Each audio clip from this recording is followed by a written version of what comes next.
Hello guys, આજે હું તમારી સાથે મારી નવી રેસીપી શેર કરી રહી છું, તો વિડીયોને છેલ્લે સુધી જોજો અને જો વિડીયો તમને પસંદ આવે તો વિડીયોને લાઇક, શેર અને સબસ્ક્રાઈબ કરજો। આજની મારી નવી રેસીપી છે દેશી પુલાવ બનાવવાની સાચી અને સરળ રીત। સૌથી પહેલાં 100 ગ્રામ જેટલા બાસમતી ચોખા લઈ લઈશું। તેમાં 1 ગ્લાસ જેટલું પાણી એડ કરીને થોડીવાર પલાળીને રાખી મૂકશું।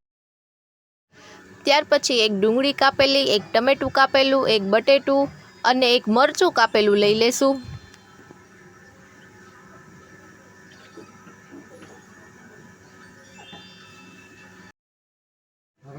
હવે 6-7 કળી લસણની લઈ લેવાની છે અને થોડીક ધાણા પણ કાપી લેવાની છે।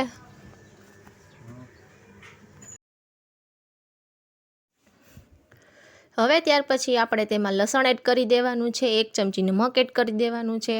નમક તમારા સ્વાદ અનુસાર પણ એડ કરી શકો છો। ત્યાર પછી 1 ચમચી ધાણા પાવડર, 1 ચમચી જીરું પાવડર, ત્યાર પછી અડધી ચમચી હળદર પાવડર અને આ બધું જ મસાલો આપણે એક મિક્સર જારમાં પીસી લેવાનો છે। હવે આપણે એક કુકર લઈ લેશું। તેમાં આપણે એક મોટી ચમચી જેટલું તેલ એડ કરી દેશું અને થોડીવાર તેને ગરમ થવા માટે રાખી દઈશું ગેસ પર। હવે તેમાં વઘાર માટે આપણે આખી લાલ મરચી એડ કરવાની છે।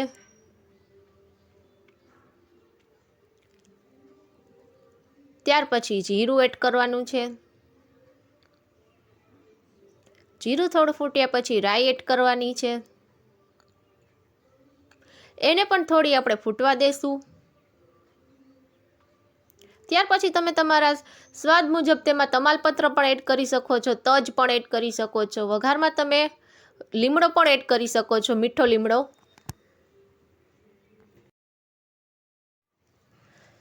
હવે આપણે ડુંગળી એડ કરી દેવાની છે। ત્યાર પછી એને થોડુંક મિક્સ કરી લેશું અને ત્યાર પછી મરચાં એડ કરી દેશું, ટમેટાં એડ કરી દેશું, ત્યાર પછી બટાટા એડ કરી દેશું ને ફરી એકવાર સરસ રીતે બધું મિક્સ કરી લેશું। હવે આપણો જે મસાલો તૈયાર થયેલો હતો એ મસાલો એડ કરી દેશું।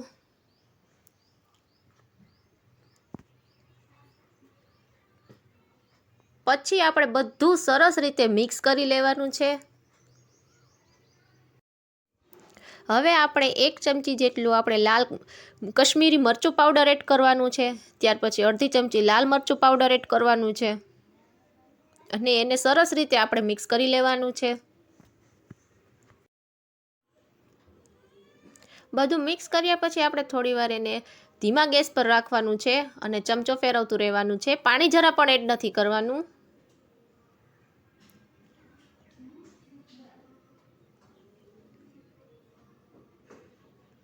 ત્યાર પછી હવે આપણે બાસમતી ચોખા લઈ લેશું।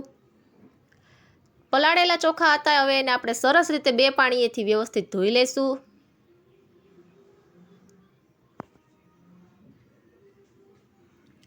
બે વખત અલગ અલગ પાણીમાં ધોયા પછી આપણે બધું જ પાણી એમાંથી નીચવી લેવાનું છે। બધું જ પાણી નિતારીને બહાર કાઢી નાખવાનું છે। ત્યાર પછી ચોખા આપણે જે આપણી ગ્રેવી તૈયાર થઈ છે ને એમાં એડ કરી દેવાનું છે અને ફરી એકવાર ચમચો સરસ રીતે હલાવી લેવાનો છે।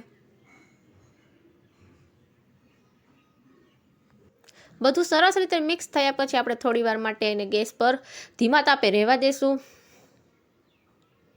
અને આ ચમચો તો આપણે ફેરવ્યા જ રાખવાનો છે, જેથી કરીને નીચે ચોટે નહીં અને દાઝે પણ નહીં।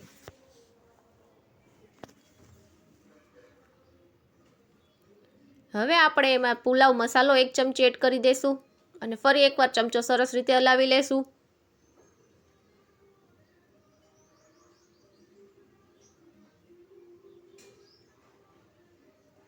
હવે આપણે એમાં અડધો ગ્લાસ જેટલું પહેલાં પાણી એડ કરવાનું છે અને ફરી એકવાર ચમચેથી બધું સરસ રીતે મિક્સ કરી લેવાનું છે અને હલાવી લેવાનું છે બધું જ।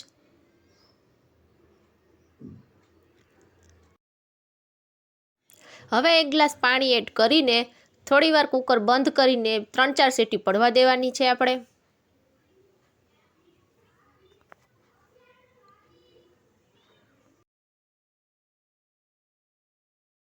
થોડીવાર પછી કુકર ખોલીશું। તૈયાર છે આપણા દેશી પુલાવ, સરસ રીતે બનીને તૈયાર થયા છે। એકદમ છૂટા છૂટા, એકદમ બજાર જેવા તૈયાર થયા છે। જરા પણ કાચા નથી રહ્યા, સરસ રીતે ચડી ગયા છે આપણા દેશી પુલાવ. હવે એક ડીશમાં નાખીને સર્વ કરશું. ઉપરથી થોડી ધાણા એડ કરી દઈશું.